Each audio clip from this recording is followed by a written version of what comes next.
नमस्कार मित्रों, मैं अंकित पटेल स्वागत करता हूं आपके अपने यूट्यूब चैनल न्यू अकेडमी में। आशा करते हैं कि आप लोग अच्छे होंगे और अपनी पढ़ाई बेहतर ढंग से कर रहे होंगे। फ्रेंड्स, जैसा कि कल हम लोगों ने क्या शुरू किया था, कल हम लोगों ने शुरू किया है रेडियो एक्टिविटी हम लोगों ने शुरू किया था। उसके अंतर्गत अभी तक हम लोगों ने देख लिया कि वो होता क्या है और रेडियो एक्टिव किरणें कौन कौन सी होती हैं। तो आज हम लोग क्या देखने वाले हैं, आज हम लोग देखेंगे कि रेडियो जो 3 किरणें हम लोगों ने कल पढ़ा हुआ था, अल्फा, बीटा और गामा, उसके जो है क्या क्या गुण हैं, उन तीनों में क्या डिफरेंसेस हैं, गुण हैं, वहाँ से प्रश्न पूछा जाता है। तो आज हम उसी को पढ़ेंगे।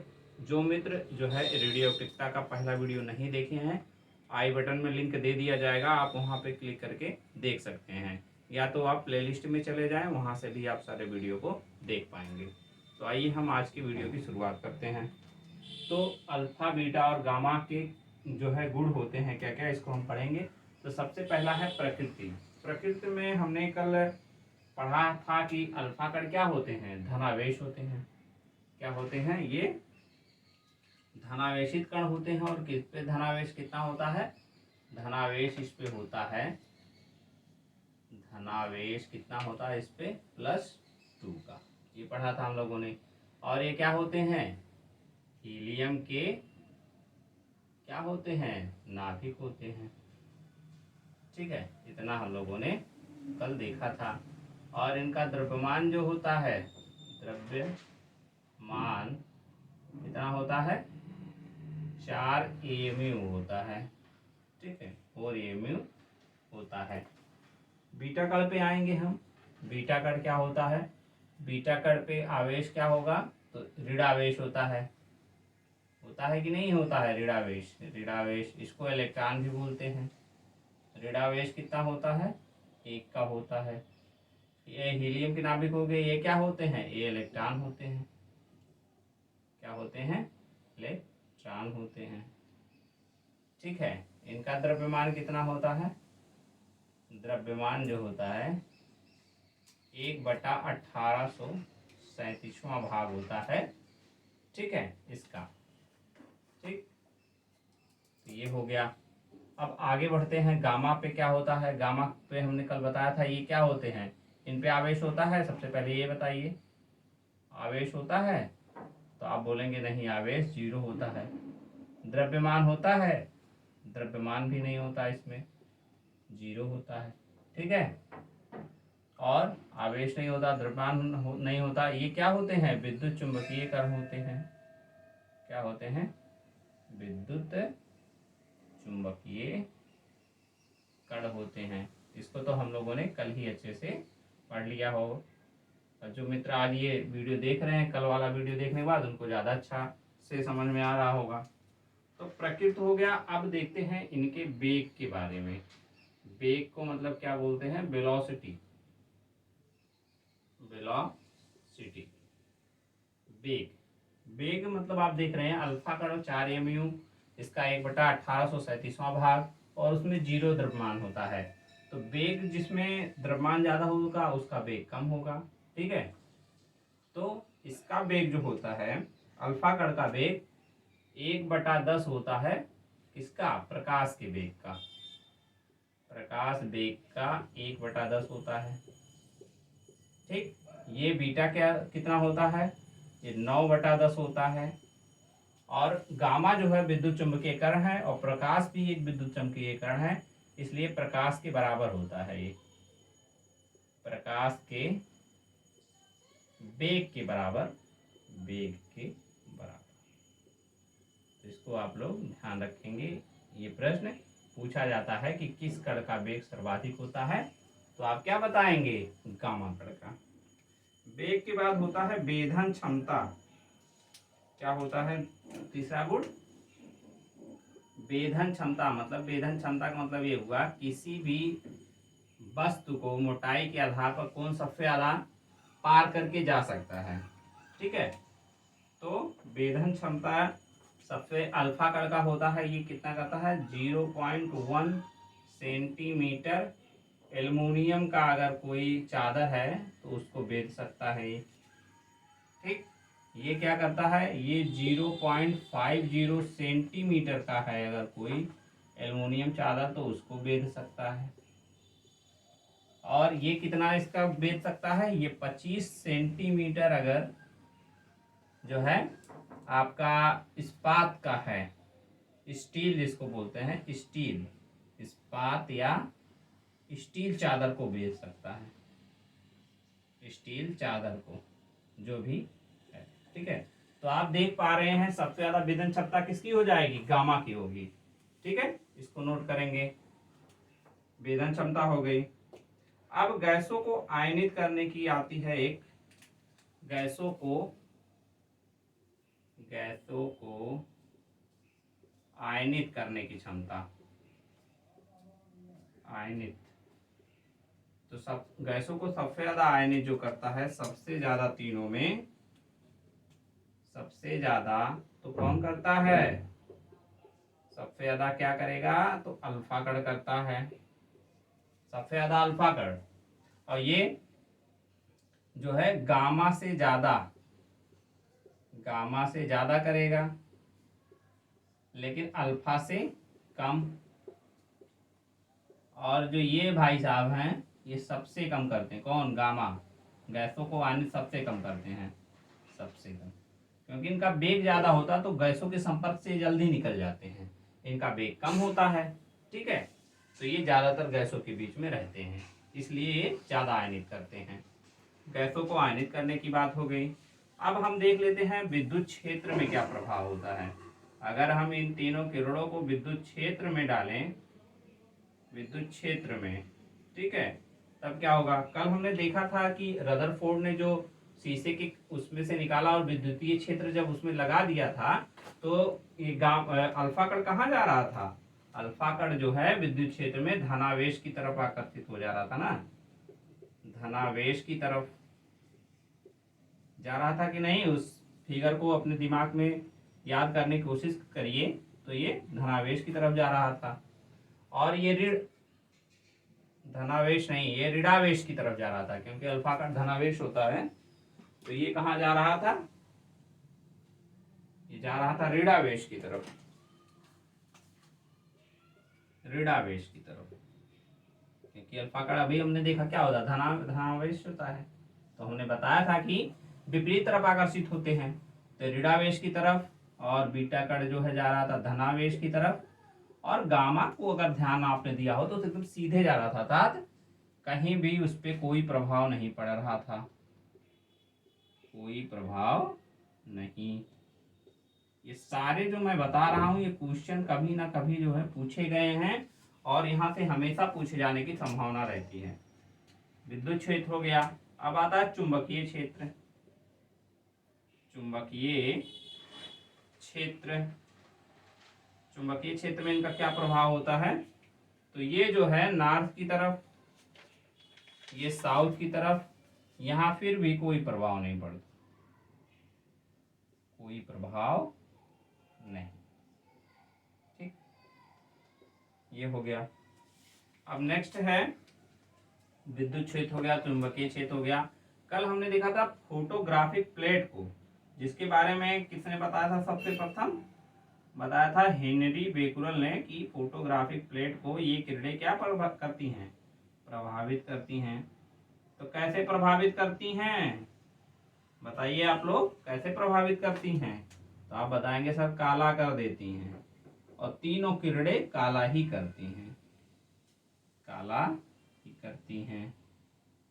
ठीक है, अब इस इन किरणों का प्रभाव कहाँ देखा गया, इन किरणों को फोटोग्राफिक प्लेट पे एक बार डाला गया, एक बार जो है जिंक सल्फाइड की प्लेट पर डाला गया, जिंक सल्फाइड की तरफ की प्लेट पर, की प्लेट पर। तो जिंक सल्फाइड के प्लेट पर जब डाला गया तो स्फुरदीप्त ये लोग उत्पन्न करते हैं, क्या, स्फुरदीप्त। स्फुरदीप्त का मतलब क्या है कि चमकदार हो जाती हैं, ये जहां पे पड़ती हैं वहां पे चमक उत्पन्न करती हैं, और तीनों ही चमक उत्पन्न करती हैं। ठीक है, तो ये हो गया यहाँ से जो महत्वपूर्ण गुण है, यहाँ से ये चीज हो गया। ठीक है, अब यहाँ से एक उसमें जब ऑब्जेक्टिव में पूछा जाता है तो क्रम से सजाने को देता है, एक बार उसको देख लीजिए। ऐसे पूछेगा वेग का बढ़ता हुआ क्रम क्या होगा, तो वेग आप देख रहे हैं सबसे ज्यादा किसका वेग है, तो अगर हम तीनों को लिखें यहीं पे वेग में, तो अल्फा, बीटा और गामा, हम कहें बढ़ते हुए क्रम में इनको सजाइए, तो सबसे ज्यादा गामा का, फिर बीटा का, फिर अल्फा का हो जाएगा वेग का। ठीक, और हम कहें वहीं वेधन क्षमता, वेधन क्षमता, वेधन क्षमता की अगर हम बात करें, ठीक, फिर वहीं लिख दें अल्फा, बीटा और गामा। तो वेधन क्षमता सबसे ज्यादा किसकी है, देख रहे हैं, वेधन क्षमता सबसे ज्यादा फिर भी गामा की है। ठीक है, लेकिन वहीं आयनित करने की बात करें, आयनित की क्षमता गैसों को, तो आप देख रहे हैं कि जो जो सबसे ज्यादातर उनके पास रहेगा अल्फा, बीटा, गामा में, उन्हीं की आयनित करने की क्षमता होगी। तो सबसे ज्यादा किसकी हो जाएगी, अल्फा की, फिर बीटा की और फिर गामा की, सबसे ज्यादा और सबसे कम उसकी हो गई। ये हो गया। और द्रव्यमान की अगर हम बात करें, द्रव्यमान, तो द्रव्यमान सबसे ज्यादा किसका है, आप देख रहे हैं अल्फा का द्रव्यमान सबसे ज्यादा है। तो इसको अगर क्रम में सजाएंगे तो क्या आ जाएगा, अल्फा, बीटा और गामा। ये प्रश्न इस ढंग से पूछा जाता है। इसका आप लोग जो है नोट्स कर लीजिए, या तो ये स्क्रीनशॉट लेके जो है फिर लिख सकते हैं। अगर आप साथ साथ लिख रहे हैं तो आपको अलग से टाइम देने की कोई जरूरत नहीं है, आपका नोट्स प्रॉपर बन रहा है। ठीक है, तो ये हो गए इनके गुण। यहाँ से एक प्रश्न जरूर ही परीक्षाओं में पूछा जाता है, तो इसको आप लोग अच्छे से नोट्स करके इसका अपने दिमाग में सेट कर लीजिए। ठीक है, चलिए अब हम आगे बढ़ते हैं। ये हो गया जो है रेडियो एक्टिव किरणों के गुण। अब हम आगे बढ़ते हैं, उसमें हम देखने वाले हैं कि जो रेडियो एक्टिव के समस्थानिक होते हैं, तत्वों के समस्थानिक, उनका जो है हम अपने दैनिक जीवन में कुछ प्रयोग करते हैं, तो उनके जो है हम लोग प्रयोग को देख लेते हैं। ठीक है, समस्थानिक तत्वों के, समस्थानिक तत्वों के समस्थानिकों का उपयोग, समस्थानिकों का प्रयोग। ठीक, इसको यहां से भी प्रश्न पूछा जाता है। तो हम सबसे पहला देखते हैं कोबाल्ट 60। इसका प्रयोग जो होता है कैंसर के, कैंसर के उपचार में किया जाता है। किसमें, कैंसर के उपचार में। ठीक, फिर आता है आपका फास्फोरस 32। फास्फोरस 32 का प्रयोग जो है किसमें किया जाता है, रक्त जो है, रक्त कैंसर में। किसमें, रक्त कैंसर के उपचार में। ठीक, रक्त कैंसर में इसका भी उपयोग रक्त कैंसर में किया जाता है, ये चीज आप ध्यान रखेंगे। अगर फास्फोरस नहीं है तो आप रक्त कैंसर में इसको भी लगाएंगे। ठीक है, ये हो गया। अब हम देखते हैं, नेक्स्ट है अपना आयोडीन 131। आयोडीन का संबंध आप लोग जानते हैं किससे है, थायराइड ग्रंथ से, है ना। तो इसका उपयोग जो है थायराइड, थायराइड कैंसर, ठीक, थायराइड कैंसर में भी, और मतलब थायराइड ग्रंथ से संबंधित रोग में भी इसका उपयोग किया जाता है। थायराइड ग्रंथि के उपचार में, ठीक है, इसका प्रयोग किया जाता है। ठीक, अब हो गया। अब देखते हैं, अगला है सोडियम Na24। ठीक है, सोडियम 24 का उपयोग जो है कहाँ किया जाता है, इसका उपयोग होता है रक्त व्यक्तीकरण में। रक्त व्यक्तीकरण में मतलब रक्त का संचरण में इसका उपयोग किया जाता है, देखा जाता है कि कैसा ब्लड सर्कुलेशन है। ठीक है, ये हो गया। अब अगला है आर्सेनिक 74। आर्सेनिक 74 का उपयोग कहाँ किया जाता है, आर्सेनिक 74 का उपयोग जो हम लोग कहाँ करते हैं, इसमें आप लोग नोट करिए, फिर आगे हम लोग देखते हैं। तो आर्सेनिक जो है ट्यूमर उपचार में इसका उपयोग किया जाता है। किसमें? ट्यूमर उपचार में इसका उपयोग किया जाता है। ठीक है, आप लोग इसको नोट कर लीजिए। यहां से जो प्रश्न पूछा जाता है, कभी कभी डायरेक्ट पूछ लिया जाता है, और नहीं तो जो है इनको चार देके मिलाने के लिए बोल देता है। यहां से प्रश्न जो है बड़ी परीक्षाओं में, आईएएस पीसीएस में भी यहाँ से प्रश्न हमको देखने को मिलते हैं। अब हम देख लेते हैं जो हम लोग काफी दिनों से पढ़ते हैं। जैसे आप देखते होंगे कि कभी कभी जियोग्राफी में भी क्वेश्चन आता है कि यूरेनियम का प्रयोग, कार्बन 14 का प्रयोग, वार्षिक वलय क्या होता है, इन सब के में देख लेते हैं। तो आता है यूरेनियम।